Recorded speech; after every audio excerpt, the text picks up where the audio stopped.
their slaughter for his children, for the iniquity of their fathers.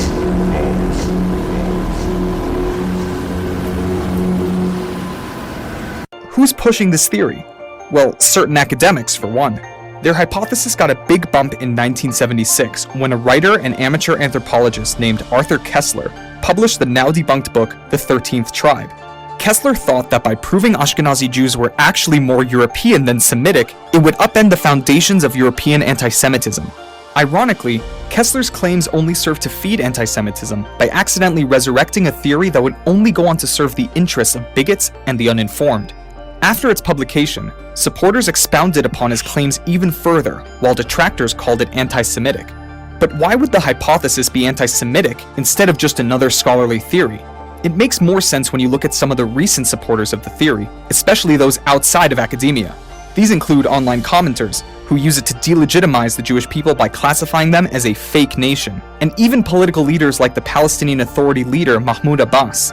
In a 2018 speech delivered to the Palestinian Liberation Organization's legislative body, Abbas quoted Koestler and his theory that Ashkenazi Jews are descended from the Khazars, not the biblical Israelites.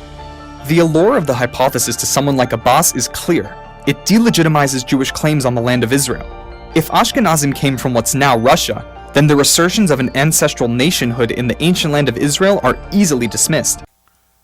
I want to give all the praises and the honor to Yahweh Bahashem, Yahweh Shah Bahashem, Recha HaKwadash, and double honors to the apostles and the elders of Great Millstone. Also, I want to give a sincere shalom, peace to the elect of the nation of Israel. Okay, upon my new channel, I have GMS mark them. Okay, when I uploaded that channel, you get subscriptions from other brothers, and I noticed this video popped up called the conspiracy of the origin of the Ashkenazi. Okay, and what I've noticed is that Great Millstone, I'll say starting with Great Millstone, but One West has hit the ball out of the park. Okay, now I went to look at this video. Okay, and this guy's trying to debunk everything we're saying. He's not saying black Hebrew Israelites, but he is saying that, well, instead of me trying to prove who's not the true biblical Israelites, let's prove who is the true biblical Israelites, because you know YouTube has flagged one of my channels, well, several of them, but it doesn't bother me because I have so many channels that I've become a nuisance to YouTube. So they've now managed to block comments that I got to go in and retrieve. They've managed to block views. So they've kind of put, some form of stipulation on channels that I have just under that name. So I went by a different name. Okay, so this is GMS mark them. Okay. So anyway, just to go into it, because it's a lot that these people have done, okay, as far as us waking up, and they're trying to stop it. Now, my thing that I would always say, if someone doesn't believe what I believe, and they're talking about what I believe, my religion, my race, so forth and so on, and I had the power to erase their comments or the power, and this is just stupid, but I mean going into biblical history, going into history in general, I would have no reason to erase it because there's both sides trying to figure out the truth. So what we'll see here is that you will have people who is trying to erase the truth. So when we come out, they're trying to erase it. Why? Because if it's not a threat, it wouldn't be no reason to, every time you mention the word, it's flagged. Anytime you say anything about it, flagged. Okay? So anyway, this video has 109,088 to be exact, 5,514 comments. Okay? And out of every comment I've seen, I scrolled at least over 200-300 comments. I was up late looking at the comments, just literally like it was unbelievable how many of us has awakened. And this is a real problem. Okay, it is amazing. The Most High, Yahweh Ba'Shem Yahushua, is truly amazing. Okay, I'm just looking. I'm going to leave, Lord's will, I'm going to leave the link in the description box so you can check it out yourself. Okay, but I'll also get a comment. So anyway, what I want to do is I want to prove according to the Bible. Instead of trying to disprove, let's prove. And which we've done over and over. You know, Deuteronomy 28 just seals it. Okay? And this guy, he left comments saying it was the Egyptians were so-called white. Okay? Well, we go into secular history, we go into history, we know that Ptolemy went down into Egypt. Ptolemy Soter went down into Egypt and declared himself a pharaoh, and out of it, the Ptolemies, Cleopatra, and out of that lineage. So we understand that. That's why those people in Egypt now don't look like they do, like the real Egyptians, which was pushed further east. Okay? So, anyway, we know the history, and it's all about us learning. And we will go into the Bible to prove our history. Okay? Then you have to debunk our history. Okay? Let's go to Deuteronomy 28 and 23. Okay, you know what? First, let's go to Moses. Okay, let's go to Exodus 4 and 6. I'll try to make this quick. Okay, it says, "And the Lord said furthermore unto him, Put thine hand into thy bosom," talking about Moses. "And he put his hand into his bosom, and when he took it out, behold, his hand was leprous, white as snow." Okay, why did he say that? Okay, because his hand, you know, that proved to have a so-called white hand would have been a curse. Now, we know everybody is not purely white like a sheet of paper, but according to our complexion and the way we were, if you saw someone who looked at so-called white, you would look at them as white. Okay, and he said, "Put thine hand into thy bosom again." And he put his hand into his bosom again and plucked it out of his bosom. And behold, it was turned again to the other flesh. Okay. So now let's say Moses had he looked like a so-called white man. What curse would it have been to take his hand out of his bosom and it would have been even brighter than it would have looked before? That's like me putting my hand in the bosom and it's coming out black like the street.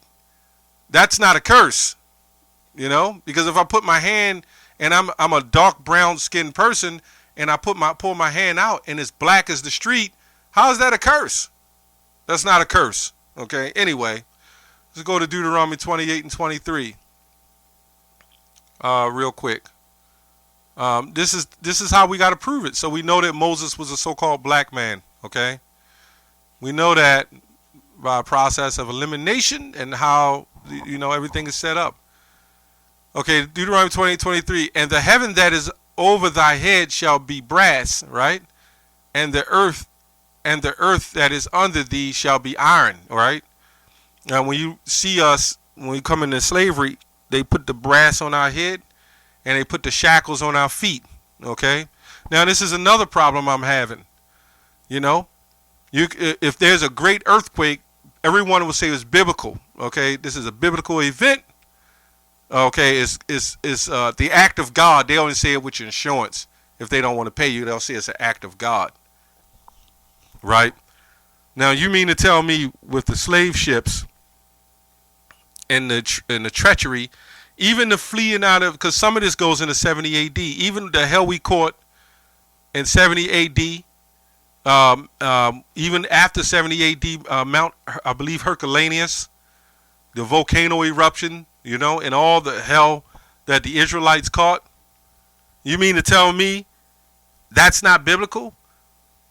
The scripture says the true biblical Israelites basically will go through torture in hell, right?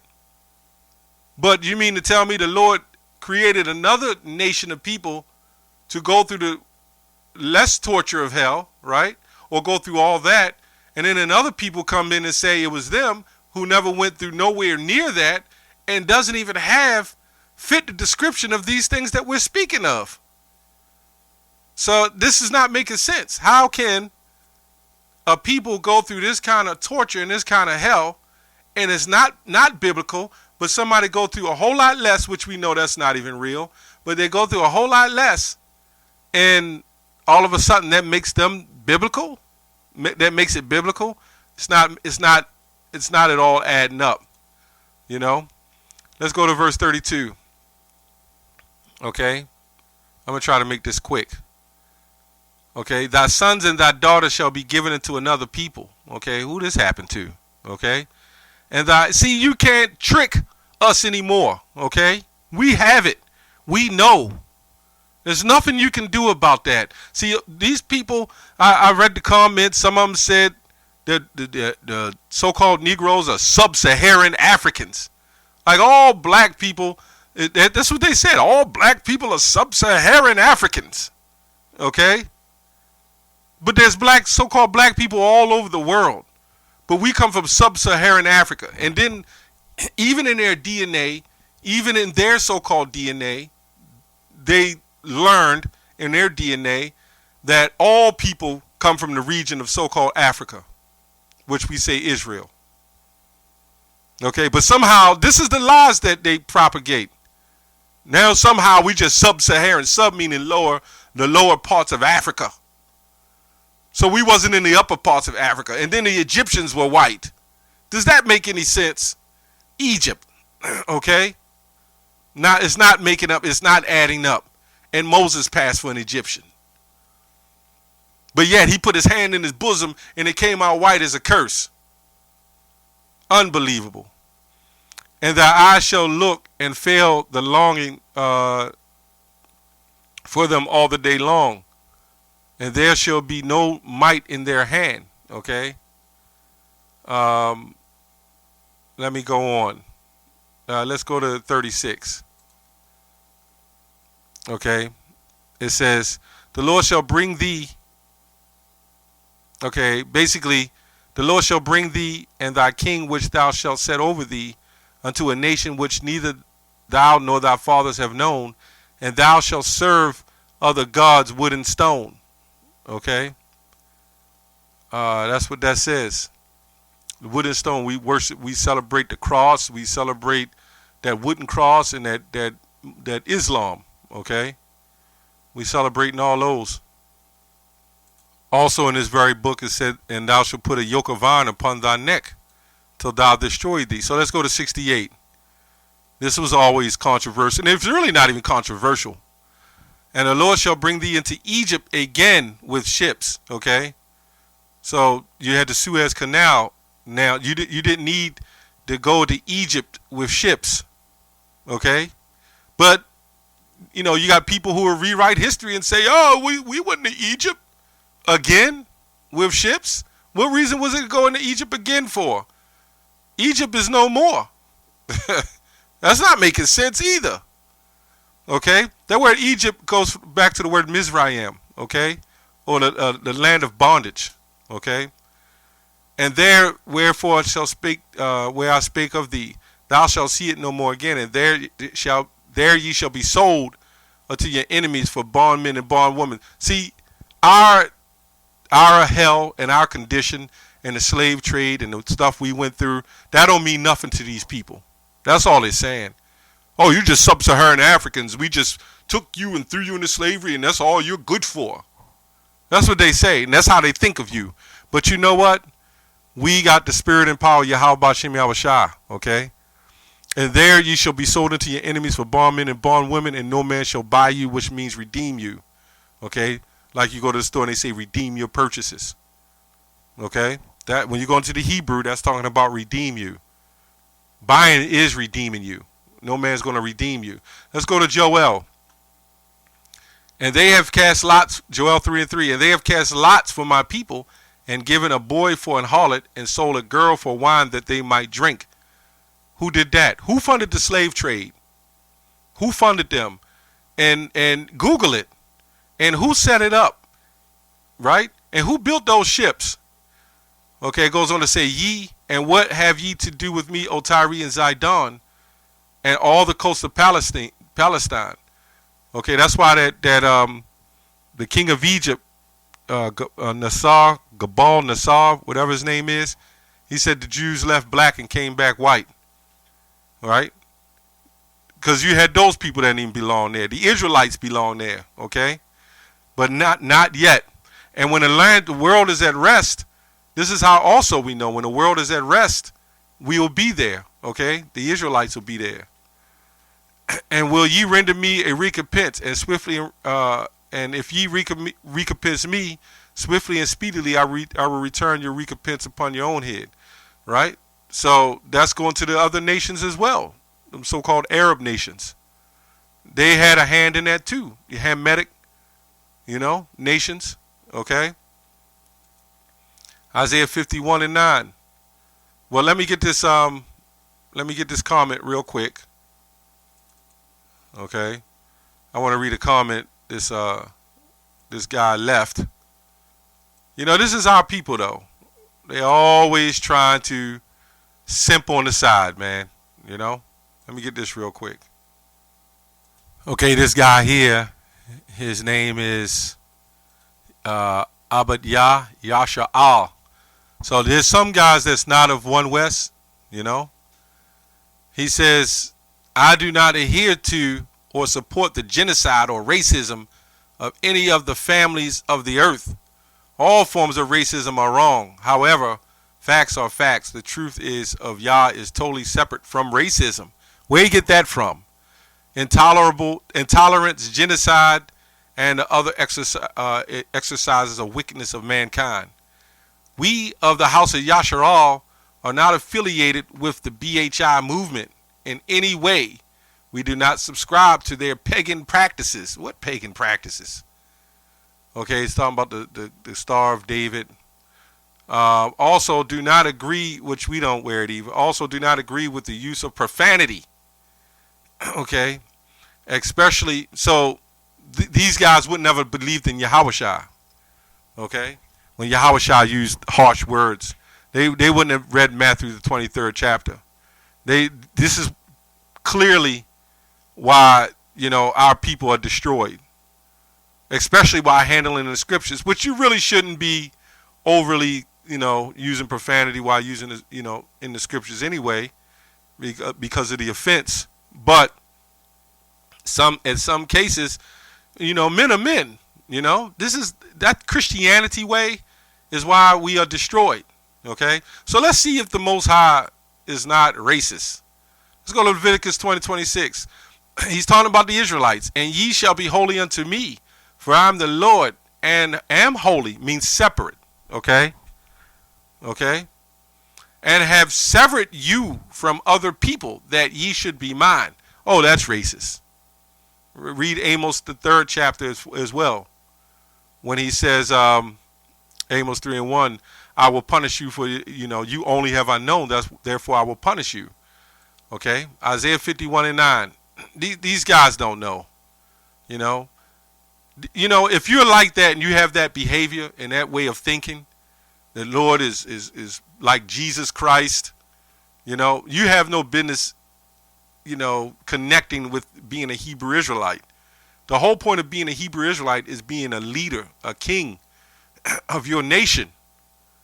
Leave it to these guys. You let a guy like this come into the kingdom, he'll let Edom take it back, man. Isaiah 51:9. Awake, put on strength. Okay. O arm of the Lord, awake as in the ancient days. As in the ancient days. This is why this is relevant today. In the generations of old, art thou not it that have cut Rahab and wounded the dragon? Okay, so these scriptures are written aforetime for our learning. Okay, so I just wanted to touch on this, and Lord, when I leave the link in the description box, looked at all the comments, and I speak for, off the spinoff of One West, which is a great millstone, and we believe we have the 100% truth according to the scriptures, 100% truth of the scriptures, and even things that would be, given to us. But the rest of One West, this truth is where the truth come from. And I couldn't read all the comments. I'd be 3 hours reading those comments. And this guy's trying to damage control. It ain't working. This truth, it's amazing how the Most High did it quick. As one of the younger brothers told me earlier today, the Most High did it quick. And once the cat is out the bag, so to speak, and this thing is open, you can't stop it. So you can delete videos, you can erase it, you can do whatever you want to do. At the end of the day, it doesn't stop because it's of the Most High. It's of Yahweh by Hashem Yahweh Shai. That's all I have on that. Shalom.